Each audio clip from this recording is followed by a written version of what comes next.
स्वागत करता हूं आपके अपने चैनल में। दोस्तों हम पढ़ रहे थे इंडियन पॉलिटी में हमने अनुच्छेद 56 को कवर किया था। अब मैं अनुच्छेद 57 बताता हूं। दोस्तों अनुच्छेद 56 में हमने राष्ट्रपति को हटा दिया था महाभियोग लगाकर, ठीक है। तो अनुच्छेद 57 कहता है कि राष्ट्रपति का पुनः निर्वाचन होगा। क्या होगा? पुनः निर्वाचन, मतलब राष्ट्रपति को वापिस चुना जाएगा, ठीक है। अब हम राष्ट्रपति की कार्य शक्तियों के बारे में जानते हैं। किसके बारे में जानते हैं? कार्य शक्तियों की। राष्ट्रपति के पास कितनी पावर होती है कार्य करने की? तो राष्ट्रपति के पास 3 पावर होती है। पहली होती है विधायिक कार्य, यानी जो संसद में जो कार्य होते हैं, कानून बनते हैं, ठीक है, उसको क्या बोलते हैं? विधायिक कार्य, यानी राष्ट्रपति के हस्ताक्षर के बिना कानून नहीं बन सकता, ठीक है। एक है प्रशासनिक कार्य, यानी कि जो अधिकारी पोस्ट है आईएएस आईपीएस, ठीक है, उनके ऊपर जो पावर होती है वो किसकी होती है? राष्ट्रपति की होती है, बिल्कुल।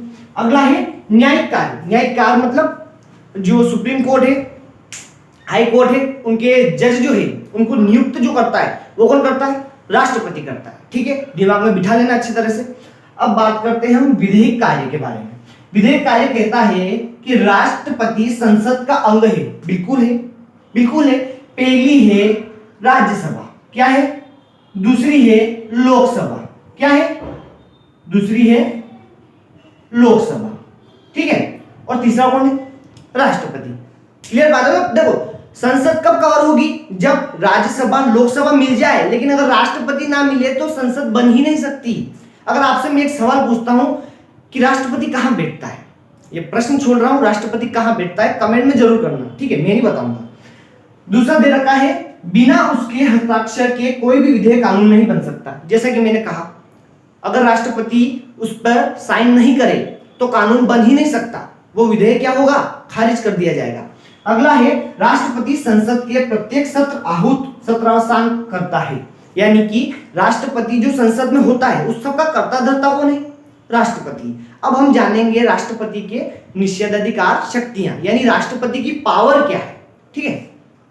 अब हम देखेंगे राष्ट्रपति की निषेधाधिकार शक्तियां, यानी पावर ऑफ प्रेसिडेंट, ठीक है।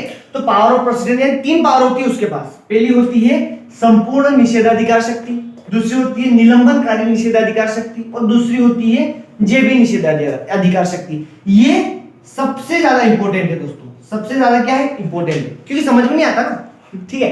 देखो पहला है संपूर्ण निषेधाधिकार। क्या होता है? सुनना, संसद ने कोई विधेयक पारित किया, संसद में यानी राज्यसभा और लोकसभा में एक विधेयक पारित हुआ, और वो पारित होते हुए कहां गया? राष्ट्रपति के पास। फिलहाल राष्ट्रपति कौन है?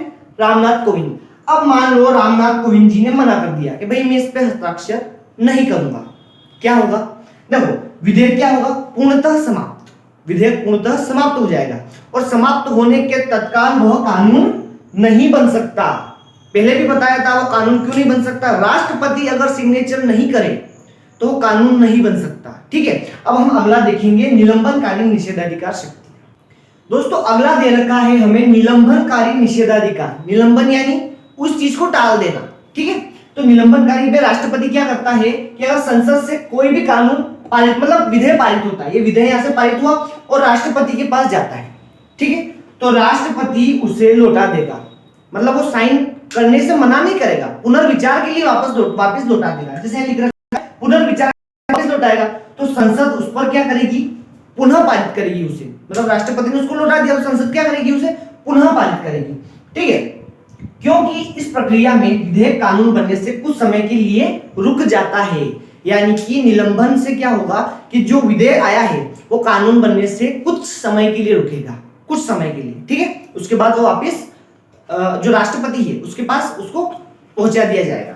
अगला है दोस्तों जेबी वीटो। जो आपको सबसे कठिन लग रहा था वो जेबी वीटो, ठीक है, जिसको जेबी निषेधाधिकार बोलते हैं, है ना। तो देखो संसद में विधेयक निकला और वो विधेयक पारित होने के लिए राष्ट्रपति के पास जाता है, तो राष्ट्रपति ना तो उस पर हस्ताक्षर करेगा ना उसे पुनर्विचार के लिए वापस भेजेगा। तो क्या करेगा? तो देखो अनिश्चित काल के लिए अपने पास सुरक्षित रख लेगा, अनिश्चित काल के लिए अपने पास सुरक्षित रख लेगा। दोस्तों ये बात है 1986 की। उस समय राष्ट्रपति थे ज्ञानी जैल सिंह, ठीक है। तो उन्होंने जो डाक संशोधन विधेयक पारित हुआ था 1986, उसमें अपना जेबी वीटो, इसको जो जेबी पावर बोलते हैं ना, इसका इस्तेमाल किया था। उन्होंने उस जो विधेयक है उसको अनिश्चित काल के लिए अपने पास रख लिया था, ठीक है दोस्तों, तो आपको समझ में आया। और हाँ दोस्तों, अगर किसी को भी हैंड रिटन नोट्स चाहिए, ठीक है, तो एक नंबर दे रहा हूं मैं, एक नंबर लिख लो, सॉरी एक नंबर लिखो आप, 8349250901। इस नंबर पे आप कॉल करके आप जो है हैंड रिटन नोट्स ले सकते हो, ठीक है। और दोस्तों अगर लेक्चर अच्छा लगा हो तो लाइक कर देना, अच्छा लगा ही होगा यार, बढ़िया है संसद और जो अपना ये है पॉलिटी सबको पसंद है। तो ठीक है दोस्तों, मिलता हूँ अगले वीडियो में, तब तक के लिए जय हिंद जय भारत।